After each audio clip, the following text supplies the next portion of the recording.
pie tavām durvīm, bet man nav ieroču.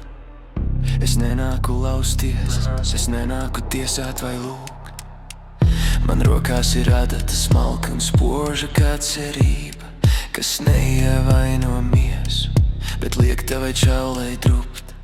Tu sēdi iz mūriem, ko pats esi cēlis no ballēm, un gaidi, ka kāds atnāks, kas aizkarus vaļā plēsīs. Bet gaiss tavā istabā smacīgs un pelēks no dūmiem, un uguni klēpī neviens cits tavā vietā nedzēsīs.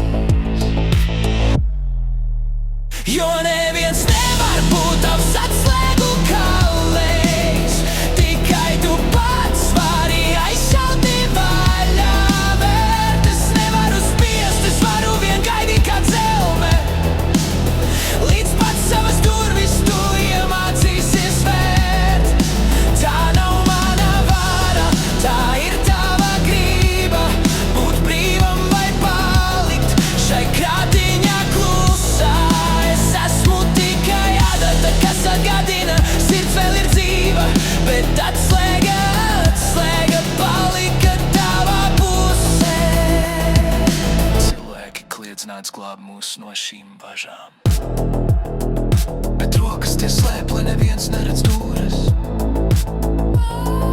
Tie meklē glābējus svešos un spožos tēlos, bet baidās no brīža, kad pašiem būs jātur stūre. Es nevaru iedurt, ja tu neesi gatavs to sajust. Es nevaru atvērt, ja iekšpusē aizbīdnis ciet. Atslēgu kalējs nevar būt cits. Tikai tu pats.